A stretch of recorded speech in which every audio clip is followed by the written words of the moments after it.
उसके आगे आजादी के बाद। कब? आजादी। कुछ ऐसी जातियां थी जो पहले हायरार्की में नीचे आती थी, पर आजादी के बाद में दो बातें हुई उनके साथ में बड़ी। एक तो जहां पर वो रहते थे वहां पर बड़ी संख्या में थे, जहां पर वो रहते थे वहां पर, इसलिए उनको वोटिंग राइट्स मिल गए। सबको वोटिंग राइट मिले, उनको भी वोटिंग राइट मिले, उनके वोट उस क्षेत्र में क्या हो गए? ज्यादा, उनका एमएलए और एमपी बनने लगे। तो पोजीशन इसलिए सुधरी, वो डोमिनेंट हुए वहां पे। अब उनके नेता जीत रहे हैं, सरपंच उनका जीत रहा है, प्रधान उनका बन रहा है, एमएलए उनका बन रहा है, एमपी उनका बन रहा है। एक तो ये चीज है। दूसरा, आजादी से पहले ये माना जाता था कि जमीन राजा की है। जमीन किसकी है?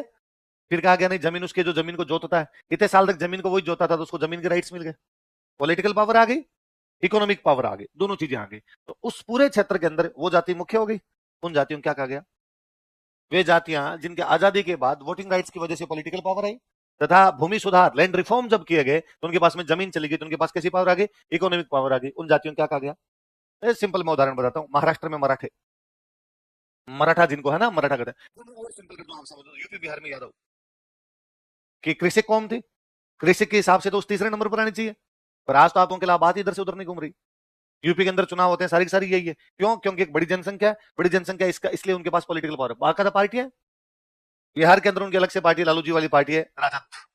इधर आपके इसमें आपके अलग से पार्टी, उनके पास सपा, मुलायम सिंह जी जो पार्टी बना ली थी, वो मुख्य रूप से थे। बाकी लोगों को जोड़ा, ये नहीं केवल उनकी पार्टी है, बाकी लोग भी उनके साथ जुड़ते हैं, पर उसमें डोमिनेट कौन करते हैं? वो यादव करते हैं। तो वो ऐसा कैसे आंध्र प्रदेश में रेड्डी, आंध्र प्रदेश ऐसे कैसे गुजरात में पटेल। तो ये सारी डोमिनेंट कास्ट हुई। कैसी कास्ट हुई? डोमिनेंट। आज आप गुजरात के सीएम बताइए, भूपेंद्र पटेल। कौन है? भूपेंद्र पटेल। जबकि आप उस हिसाब से देखोगे तो वो तो कृषक कौम है। कृषक कौम है तो हायरार्की में कौन से नंबर पे जाना चाहिए? तीसरे पे। अब तो डोमिनेंट है, अब तो वही है वहां पे सब कुछ। तो वे जातियां जो किसी क्षेत्र विशेष में अधिक जनसंख्या थी, इसलिए उनके पास वोटिंग राइट्स आई, तो क्या आ गई? Political power. भूमि सुधार हुए तो उनके पास में क्या आ गई? क्या आ गई? तो वो वहां पे क्या कहलाई? प्रभु जातियां। क्या कहलाई? प्रभु। पर ये देखा गया कि प्रभु जातियां सारी गांव में, शहरों में नहीं है, क्योंकि कृषि वाला पूरा सिस्टम ही कहां पे था? गांव में। इसका मतलब देहाती इलाकों में डोमिनेट करते हैं। कहां डोमिनेट करते हैं? देहाती इलाकों में डोमिनेट। यह भी देखा गया कि वो कृषि वाली अर्थव्यवस्था में डोमिनेट कर रहे हैं, व्यापार और उद्योग वाले में नहीं है। ये ज्यादातर जो जातियां आई थी, क्योंकि उनके पास जमीनें आई। गांव के अंदर सबसे बड़ा आदमी वो जिसके पास जमीन है। किसी टाइम में जमीन राजा के पास थी, तो गांव में पावरफुल कौन था? राजा। अब जमीन उसके पास में आई तो पावरफुल कौन हो गया? वो जिसके पास में जमीन आई है। तो वो कृषि वाली अर्थव्यवस्था में अभी तक दूसरे व्यापार उद्योग की तरफ अभी तक भी वो प्रभु हुआ नहीं है। तीसरा ये देखा गया कि पूरे भारत की पॉलिटिक्स में स्थान नहीं है, रीजनल पॉलिटिक्स। जहां पर जिनकी संख्या ज्यादा, गुजरात में पटेल ज्यादा, तो गुजरात की पॉलिटिक्स में पटेलों का स्थान। यूपी बिहार में यादव ज्यादा, तो वहां की पॉलिटिक्स में यादवों का स्थान है। महाराष्ट्र में मराठा ज्यादा, तो वहां की पॉलिटिक्स में मराठों का स्थान है। आंध्रा में रेड्डी ज्यादा, तो वहां की पॉलिटिक्स में रेड्डी का स्थान है। तो वो देहाती इलाकों में डोमिनेट करते हैं, वो कृषि वाली अर्थव्यवस्था में डोमिनेट करते हैं, और क्षेत्रगत राजनीति में, कौन सी राजनीति में? क्षेत्रीय राजनीति डोमिनेट करते हैं। एक चीज और नोटिस की गई, किसी समय वो कृषक समुदाय था, खुद कृषि करते थे। आजादी के बाद उनके पास जब पॉलिटिकल पावर आई और जब जमीन आ गई, तो अब वो खेती नहीं करते, वो आगे खेती करवाते हैं। अब वो लैंड मैनेजमेंट तो करते हैं, लेकिन लैंड में डायरेक्ट काम करते हैं उसके अंदर नहीं है। काम करने के लिए दलित जातियों पर निर्भर है। किस पर निर्भर है? एक हायरार्की और नीचे और थी, तो जो शूद्र वाली थी उन्होंने कहा अब आप हमारे अंडर में काम कीजिए। तो प्रभु जाति की 5 विशेषता है। वो किसी एक क्षेत्र में अधिक जनसंख्या रखते हैं, वोटिंग राइट्स मिलने की वजह से उनको पॉलिटिकल पावर, जनसंख्या अधिक है तो पावर मिल जाएगी। भूमि सुधारों की वजह से उनके पास में जमीन है, लेकिन अब वो जमीन का स्वामित्व रखते हैं, ओनरशिप रखते हैं, उसका मैनेजमेंट करते हैं, उसका प्रबंधन करते हैं, लेकिन उसके अंदर भाग वो लेते नहीं। कृषि कार्यों में डायरेक्टली भाग लेते नहीं। तो कृषि कार्यों में भाग कौन लेता है? दलित। दलित जो जातियां, उन पर वो डिपेंड करते हैं। और वो बेसिकली कहां कहां पे हावी रहते हैं? कंट्री साइड, मतलब देहाती इलाकों में। एग्रीकल्चर सोसाइटी, मतलब आपके कृषि समाज के अंदर। और तीसरा आपके क्षेत्रगत राजनीति के अंदर। बात समझ? हम तो भाई कास्ट फिर कहां से आएगा? आपके तो ठीक है, आपकी व्यवस्था के अंदर तो जाति थी, जाति जन से बनी, जन का मतलब उत्पन्न होना, जो जिसमें उत्पन्न हुआ वही उसकी क्या होगी? जाति। ये कास्ट कहां से आया था? हमने ये समझा कि जो कास्ट है ये उनका दिया हुआ कास्ट है। हमने बाद में कास्ट के 2 अर्थ लगाए। हमारे लिए कास्ट का अर्थ केवल जाति नहीं है, हमारे लिए कास्ट का जाति भी और क्या है? वर्ण भी। तो वो समझाने के लिए बताया था, ताकि अपने तो जाति जो शब्द है तो जन धातु से बना हुआ है। और ये क्या जी, सारे सब्जेक्ट बाद में बनाए, अपने चलते नहीं थे, अंग्रेजी लाए इन शब्दों को। अंग्रेजों ने पद प्रतिष्ठा और धन के आधार पर पदानुक्रम में कोई बदलाव नहीं, तो आरक्षण क्यों दिया जाता है? तो पदानुक्रम में बदलाव के लिए थोड़ी दिया गया। ये तो है भाई, कुछ जातियां पिछड़ी हुई है, उनके पास में रिसोर्सेज ही नहीं पहुंच पाए, तो उनको बराबर लाने के लिए तो दिया जाए। उनको कम से कम रिसोर्सेज तो उस बहाने कम से कम पहुंचे। आरक्षण वाला आप सिंपली यूं मान लीजिए, आप 4 भाई हैं, 3 भाई सरकारी नौकरी लग गए, एक भाई है जो पढ़ नहीं पाया था किसी वजह से, वो गांव के अंदर रह गया। उन बड़े वाले 3 का ये कर्तव्य बनता है कि चौथे भाई की सहायता करें, और करते हैं। मैं अब जाके व्यवस्था फिर भी थोड़ी सी गांव में टूटी है। पहले गांव में व्यवस्था थी, एक भाई को पढ़ लिख गया, वो शहर में आ जाता, बाकी 3 के टाबर वहां पे शहर में उसके पास रह के पड़ते। पहले लुगाइयां उनकी रोटियां बना लिया करती थी, है ना। 10-10 रहा करते थे। आपको पिछली पीढ़ी में खूब सारे मिल जाएंगे जो कहेंगे भाई हम तो ताई के पास रहे थे, मौसी के पास रहे थे, बुआ के पास में रहे थे। ज्यादातर बच्चे कभी ना कभी किसी फेज में मामा के पास में, बुआ के पास में रह के पड़े हैं। अब जाके टूटी है चीजें कि नहीं है। पहले मान लो किसी को जयपुर भी भेजना है ना, तो फिर वो देखता है कि जयपुर में रिश्तेदार कौन है। बुआ मामा रियल छोड़िए, दूर का भी रिश्तेदार होता तो उसके घर छोड़ के आते कि वहां पर पड़ लेगा चीजें। तो पहले हेल्प करते थे। वैसा वैसा व्यवस्था थी कि कुछ जातियां हैं जिनके पास में रिसोर्सेज ही नहीं पहुंच पाए, जो बैकवर्ड है किसी ना किसी वजह से, तो उन्हें नहीं आता। आरक्षण के लिए बारे में कभी गलत नहीं बोलना। आरक्षण बेहद सही व्यवस्था है, और वो जब तक आपके ये छुआछूत रहेगी तब तक रहेगी, है ना। आप अपने में से किसी को नहीं सुधारना चाहते। भारत में आरक्षण प्राप्त हुआ एक आदमी को, उसने नौकरी प्राप्त कर ली, वो कलेक्टर लग गया, फिर भी उसके पास में जाति भेदभाव है। इस खुली सच्चाई को ना तो हम देखना चाहते हैं, ना उस पर बात करना चाहते हैं। हम केवल उस पर लगे रहते हैं कि इतने नंबर कम आ गए, उतने नंबर ज्यादा है। पूरे भारत में कितनी सरकारी नौकरी है, कितनी जगह ये मिल गया, एक साल में कितनी सरकारी नौकरियां निकल जाती है। बाकी पूरा फील्ड पड़ा है ना, किसी को छठ की चौदस करनी हो, वही तो है, उतनी जगह ही तो है। पर हम क्या कई बार किसी चीज के पीछे पड़ते हैं और सब लोगों को लगता है बस यही खराब हो गया, बाकी तो हम भगवान जाने क्या ही कर जाते। हाँ, तो वो सरकारी नौकरी वाला फेज है, उसमें जरूरी था समाज के लिए। आप कैसे कर सकते हो, आपके किसी भाई को आप पीछे कैसे रख सकते हो। मैं बताता हूँ, आज मैं यदि संपन्न हुआ, थोड़ा सा भी संपन्न हुआ, मेरा पहला कर्तव्य बनता है कि आसपास के लोगों को ऊपर उठाया जाए। कैसे नहीं बनता, और किया जाता है, तमाम लोग करते हैं। आसपास में जो भी होता है उनके साथ में, नहीं भाई ये अपना भाई है, अपना परिवार का लोग है, उनके लिए किया जाना चाहिए, करते हैं सारे के सारे लोग। यदि उस समाज को आप जब ये बात करते हैं हम सब भारतीय हैं, हम सब हिंदू हैं, हम सब एक प्रभु की संतान है, फिर किया जाए, फिर उसके अंदर किस बात की चीज है। और आपका समाज अभी भी उन चीजों का सामना कर रहा है जो चीजें नहीं होनी चाहिए, तब तक चलते रहना चाहिए, कोई फर्क नहीं पड़ता। थोड़े साल के लिए व्यवस्थाएं होगी, धीरे धीरे व्यवस्थाओं के अंदर सुधार होंगे। हर व्यवस्था का एक फेज आता है, उसके बाद में वो चेंज होती है, धीरे धीरे वो भी चेंज हो जाएगी। क्यों इतना लोड लेना है। तो ये इन बातों, अरे ये पर्चियां मत भेजा करो। क्या ये, क्या उसमें क्या लिखा था, जाति उपजाति और उप उपजाति को समझाओ। क्या समझाऊं, जाति में उपजाति होती है, उपजाति में उप उपजाति होती है। कौन है जो आप में से तीनों जानता है, बता दो कोई, जो जाति बताओ और उपजाति बताओ और उप उपजाति बताओ, कौन बताएगा। बताओ लो, खड़े हो जाओ लो। क्या जाति है, जाट जाति है, उसके अंदर कौन सी उपजाति है, मूंड, उसके अंदर मूंड है, उसके अंदर उप उपजाति खियाणी। लो बोलो, 3 बता दिए। जाट है, जाटों में मूंड है, मुंडों में खियाणी है। उसमें और कौन कौन से होते हैं, अलग अलग होते हैं, नक होते हैं अलग अलग। और कोई एक आधा और बता दो। हाँ, तुम क्या है, कास्ट क्या है, चारण कास्ट है, उसमें सब कास्ट क्या है, रत्नु है, उसके अंदर सब कास्ट क्या है, गरवा, गरवा, गर्व करने वाला गरवा। अरे सिंपल है, देखो मेरी सुन लो, ये कुछ ही नहीं है, ये बहुत बहुत सिंपल सी चीज है। जब मैं एक हिस्ट्री पढ़ी है ना आपने, राजाओं वाली हिस्ट्री पढ़ी ना, नाम तो सुने होंगे थोड़े बहुत, कभी कोई राजाओं के नाम सुने। जैसे एक मारवाड़ में वंश था, कौन सा वंश है, राठौर। उसकी जाति, उसके अंदर उसकी सबकास्ट, उसके अंदर जोधपुर में एक राजा बना, उसके वंशजों ने काम उसके वंशज। इवन इसमें और आगे कोई इसका एक बेटा हुआ, कोई मान लो रायमल इस पीढ़ी में, उस वालों ने कहा हम तो। अब इसका सिंपल मतलब है, ये जाति थी उसकी, ये उस जाति के अंदर एक ग्रुप था, उस ग्रुप के अंदर वो किसकी संतान है, उसके अंदर वो किसकी संतान है। ये हम केवल उन पूर्वज होंगे, क्या नहीं बता रहे हो, कोई ना कोई एक इस व्यक्ति का नाम रहा होगा, उस वाले अलग हो गए, वो परिवार अलग हो गया। मतलब ना गांव में नॉर्मली आपकी जाति के, आपके परदादा जी 4 भाई थे, गांव में चारों के घर अलग अलग है, फिर भी एक किसी परिवार को लोग अलग नाम से जानने लग जाते हैं। कोई एक सरपंच बन गया, सरपंच साहब वाला परिवार है, सरपंच साहब वाला परिवार है, अलग हो गए ना। वैसे वैसे पहले उन लोगों के नाम से बन गई। कोई एक पूर्वज जिसने महान काम किया हो, कोई एक पूर्वज जो एक जगह से माइग्रेट होकर दूसरी जगह चला गया हो, तो फिर उन लोगों ने कहा भाई हम तो फलाने जी के, फलाने जी के, तो उसी पर यही है, इसी आधार पर बन जाती है।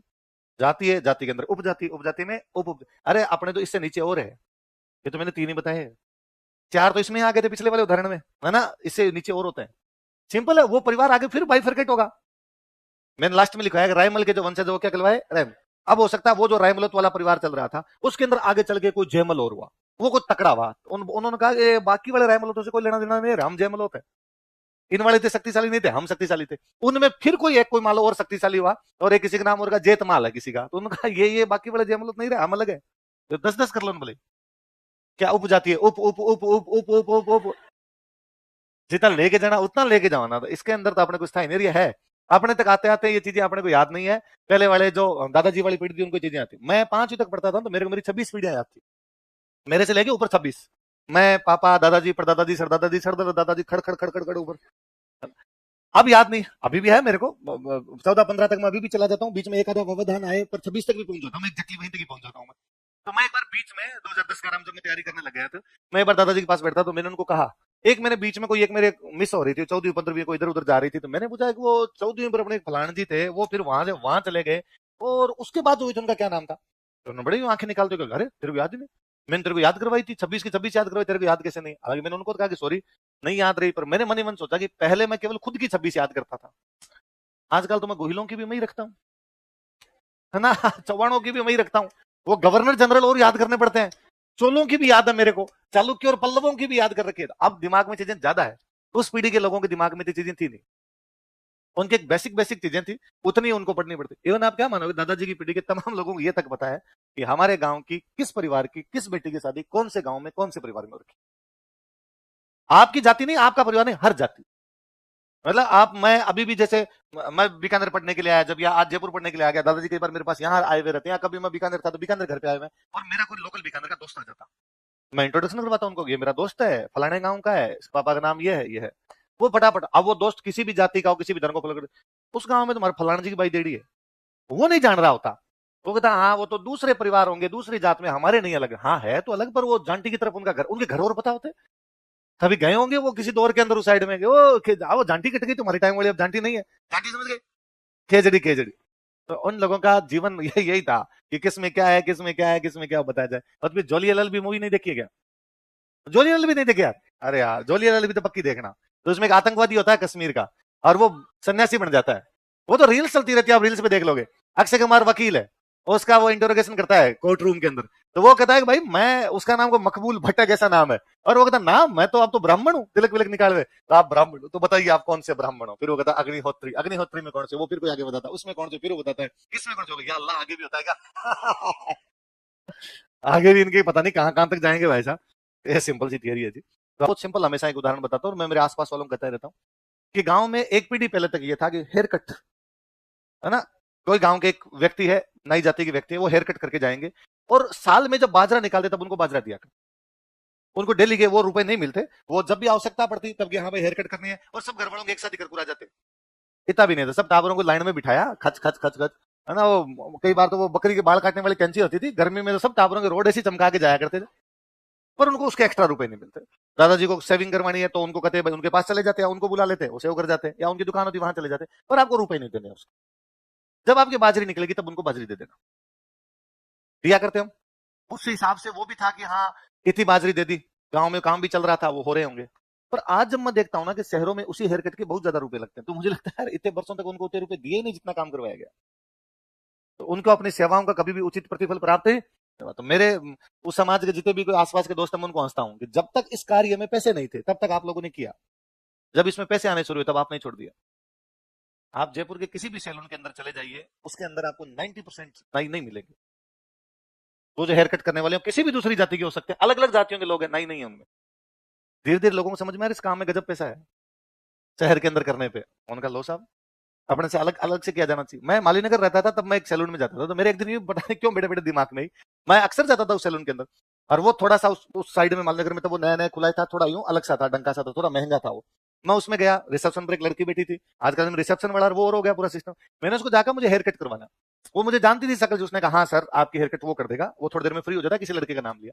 मैंने उसे यूं रेंडम पूछा कि मुझे इसमें वह व्यक्ति चाहिए जिसका सरनेम सेन हो, नहीं जाते व्यक्ति जी सेन लगाते हैं सेन, मुझे वह व्यक्ति चाहिए जो सेन हो, बाकी नहीं चाहिए मुझे। यू ही काम, मैं केवल जानना चाह रहा था कौन कौन है, मेरे से कुछ ही नहीं था, हमेशा मैं दूसरे से करवाता था।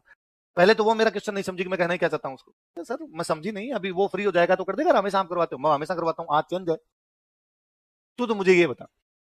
तो उसने वापस मेरे कहा कि सर ऐसा तो नहीं है कोई, मैं समझ नहीं रही आपकी बात। अरे मैं को नाम होंगे इनके सबके, तुम्हारे जो दुकान में काम करते नाम लेते होंगे, आधार कार्ड जमा करिए होंगे, वरना कोई अपराधी कर जाए तुम्हारे तो उसको लगा कि मामला तो अलग है।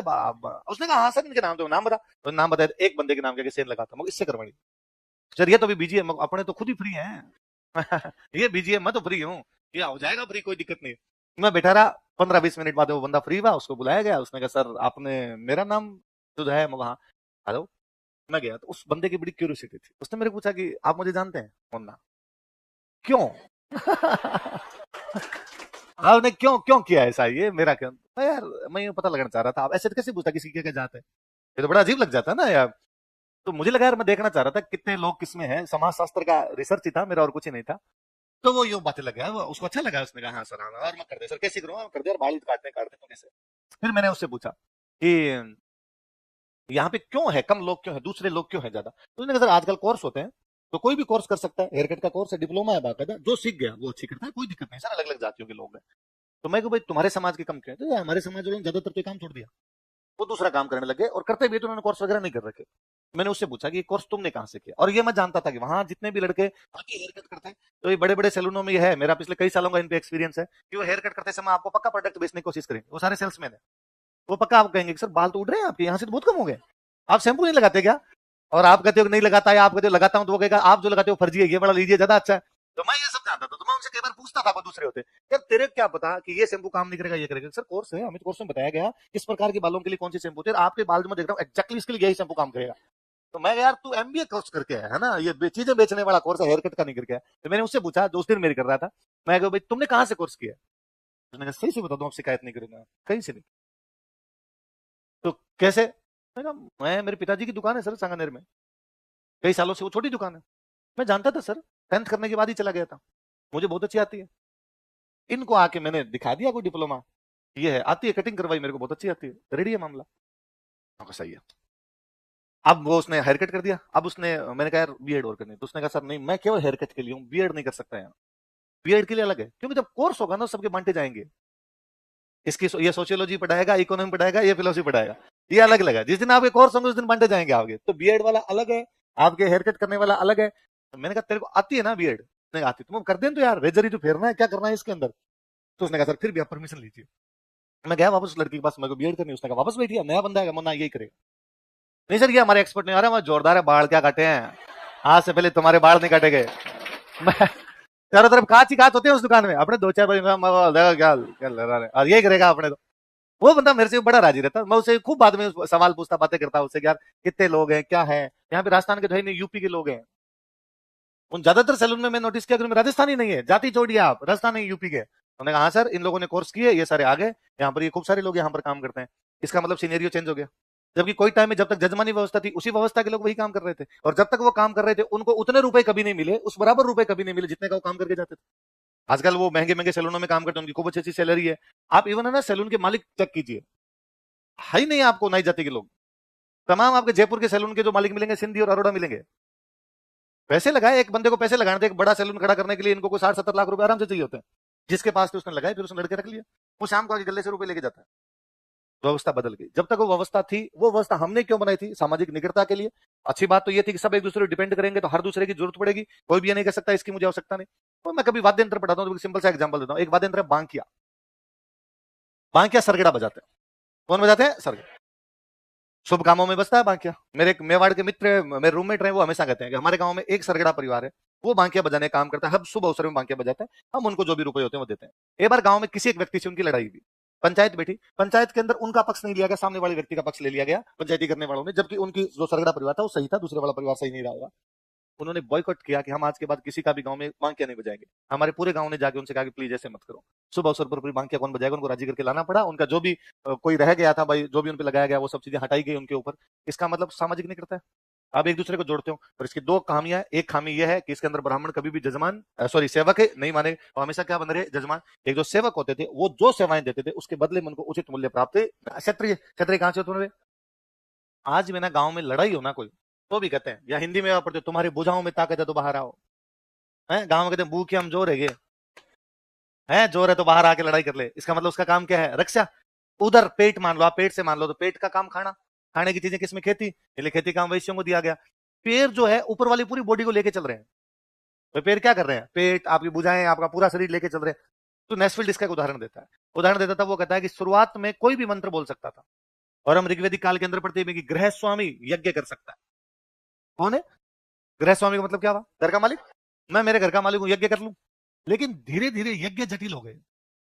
यज्ञ क्या हो गए उनके अंदर कि भाई ये मंत्र बोलने ही पड़ेंगे, मंत्र बड़े कठिन थे, हर किसी को याद है नहीं। जिस व्यक्ति ने याद किया वो ब्राह्मण हुआ, फिर उसने अपने बेटे को सिखाया आगे, अरे ये याद करिए, ठीक है अपने मेरे याद हो गए थे इसलिए तू भी याद कर ले अपने। आगे और किसी ने सिखाया, आगे और किसी ने सिखाया, वो लगातार उसमें क्या बनते चले गए, एक्सपर्ट बनते चले। ये कहिए कोई हो सकता है एक व्यक्ति को लकड़ी का काम करने में बड़ा मजा आता है, वो बहुत अच्छे गेट बनाता है, उन गेट पे बहुत अच्छी कार्विंग करता है, वो गेट बहुत स्मूथ फाइन बनाता हो गेट, उसके परिवार ने उसके बेटे ने भी वैसे ही बनाए, उसके बेटे ने भी वैसे बनाए, धीरे धीरे उनकी एक अलग जाति बन गई। हो सकता है बीच में को 2 पीढ़ी उनकी भी होगी जिन्होंने इतने अच्छे नहीं बनाए होंगे, लेकिन फिर भी बचपन से वो सेम काम करते हुए देखते। हो सकता है एक कोई व्यक्ति योद्धा रहा होगा तो वो सुबह शाम तलवार अपनी प्रैक्टिस करता होगा, उसकी औलाद ने भी वही चीजें सीख ली। तो व्यवसाय के आधार पर जातियां बनी, ऐसा कौन कहता है, नेस्फील्ड कौन कहता है। आप देखोगे मोटे तौर पे, मैं बड़ा सा बताता हूं आपको, अपर कास्ट अभी तक भी विडो मैरिज नहीं करता। भारत में ब्राह्मणों में क्षत्रियों में विधवा विवाह नहीं मिलेंगे आपको बड़े तौर पे, क्योंकि बाकी समय मिलेंगे आपको, बहुत कॉमन मिलेगा ये होते हैं विधवा। इवन आपको गांव के अंदर ये तक मिल जाएंगे कि गांव के अंदर ट्राइब्स के अंदर एक महिला अपने पति को छोड़ के दूसरे के साथ रह सकती है, नाता अपर कास्ट में नहीं मिलेंगे आपको। उनके अंदर महिलाओं से संबंधित नियम ज्यादा कठोर मिलेंगे कि महिलाएं ये भी नहीं कर सकती, ये भी नहीं कर सकती, ये भी नहीं कर सकती, ये भी नहीं कर सकती। पर्दा पर्दा जितना आपको अपर कास्ट में मिलेगा उतना बाकी में नहीं मिलेगा। आज चेंज है, आज नियम आप खूब प्रकार के चेंज मानते हो, आज तो आपको कि सर सब बराबर है, शहर के अंदर कोई नहीं करता, जाति का भी ध्यान नहीं है, सब चीजें हो गई, पर फिर भी आप गांव की व्यवस्था देखो, क्योंकि जाति व्यवस्था अभी तक भी गांव में दिखाई देती है, वहां पर आप देखोगे तो आप देखोगे, आप और नोटिस करोगे अपर कास्ट में अभी भी महिलाएं बाहर काम करने के लिए नहीं जा रही। नौकरियों को छोड़ दीजिए, सरकारी नौकरियां आगे उनको छोड़ दीजिए, जब तक खेत वाले काम थे अपर कास्ट की महिलाएं नहीं कर रही थी, बाकी जो थे परिवार थे उनके अंदर गांव के अंदर देखने को मिल रहा था है, तो इसका मतलब कल्चर तो साफ साफ अलग दिखाई देती आगे। ठीक उसी टाइम जब विडो रीमैरिज एक्ट आया उस टाइम भारत में संस्कृतिकरण वाली लहर भी है, लोअर कास्ट अपर कास्ट को अपना रही है। कानून से पहले कम से कम लोअर कास्ट तो कर रही थी, कानून के बाद तो लोअर कास्ट ने भी बंद की। विडो रीमैरिज एक्ट आने के बाद भारत में विधवाओं की शादियां और कम हो गई, क्योंकि समाज एक दूसरे बदलाव से और गुजर रहा था, और उस बदलाव के अंदर उधर था कि नहीं यार ये उच्च क्यों माने जाते हैं, ये इसलिए उच्च माने जाते हैं कि इनमें देखोगे इनमें रहने का तरीका अलग है, इनके खाने पीने का तरीका अलग है, इनके त्योहार मनाने का तरीका अलग है, इनके महिलाओं के तरीका अलग है, इनके शादी ब्याह के तरीका अलग है, यदि हम भी इनको फॉलो कर ले तो हालात सुधर सकती। हाँ तो फिर करो, तो महिलाएं घूंघट निकालो, महिलाएं फिर नहीं नाता नहीं कर सकती, महिलाओं की विडो होने के बाद में उनकी शादी नहीं की जा सकती है, वो घर के बाहर नहीं जा सकती है, वो कोई खेतों वगैरह में काम नहीं कर सकते, चीजें चेंज हो गई। तो आपको आज भी मोटे तौर पे यूं दिखेगा सीधा सीधा की चेंज है। धीरे धीरे तो 21वीं शताब्दी में तो बहुत सारी चीजें बदल गई, तो आपको वैसे सीधा सीधा नहीं दिखता, पर थोड़ा सा गांव में फिर भी आपको दिखेगा ना यार कुछ ना कुछ तो चीजें चेंज है, इधर चीजें अलग है, इधर चीजें आपको अलग प्रकार की मिल रही, तो यही थी और क्या। नहीं गुप्त काल से होने लग गए थे,